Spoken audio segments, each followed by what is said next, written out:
La campagne de qualification de l'équipe de France de football pour l'Euro 2024 débute ce vendredi 24 mars 2023.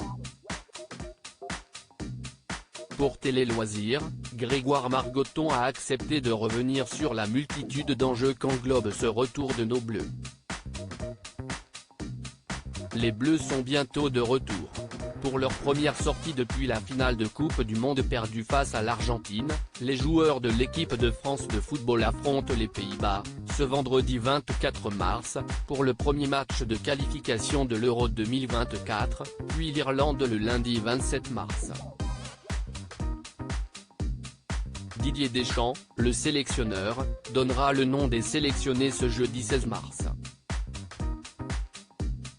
Avant de connaître le verdict de cette liste, dont seront absents Hugo Lloris, Steve Mandanda, Raphaël Varane et Karim Benzema, Grégoire Margoton, présentateur de téléfoot et commentateur des matchs des Bleus sur TF1, a accepté de nous donner son analyse sur les enjeux de ce retour.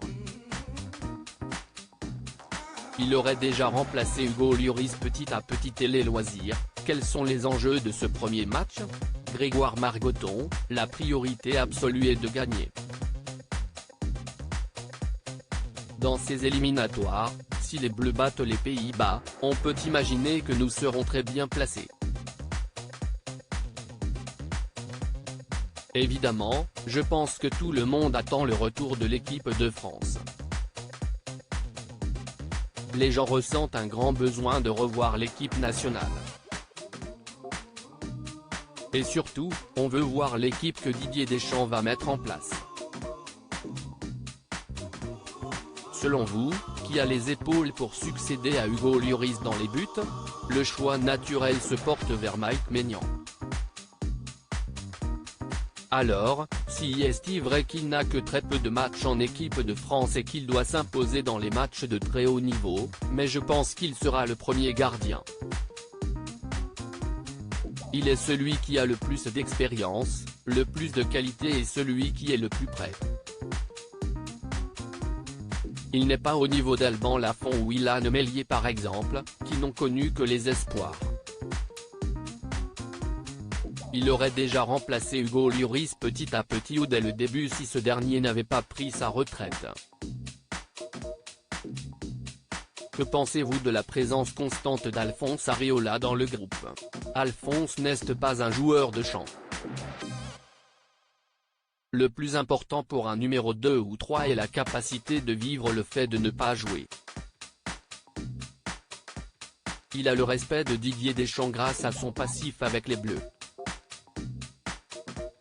Il reste un gardien de très bon niveau même s'il n'a pas beaucoup de temps de jeu. Il ne peut pas envisager une place de titulaire. Didier Deschamps va également devoir s'atteler au chantier de la défense. Il va falloir profiter de cette année et demie de match pour pouvoir installer une nouvelle charnière centrale. Dayot Upamecano et Ibrahima Konaté ont déjà une expérience commune dans une grande compétition, où ils ont été performants ensemble et séparément. Upamecano devrait être la pierre angulaire. Après, pour l'associer à qui ?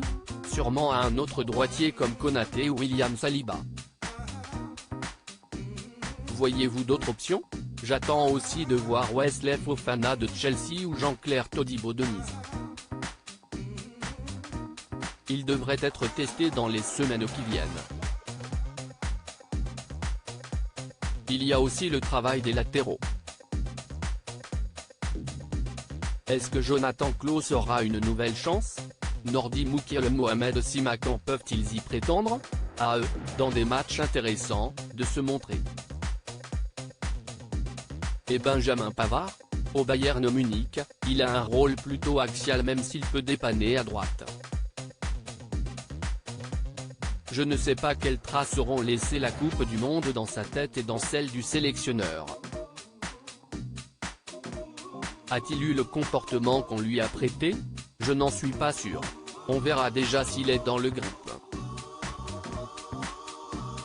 Bien qu'il reste performant en club, son statut a changé et il ne peut pas envisager une place de titulaire où Jules Koundé semble être passé devant.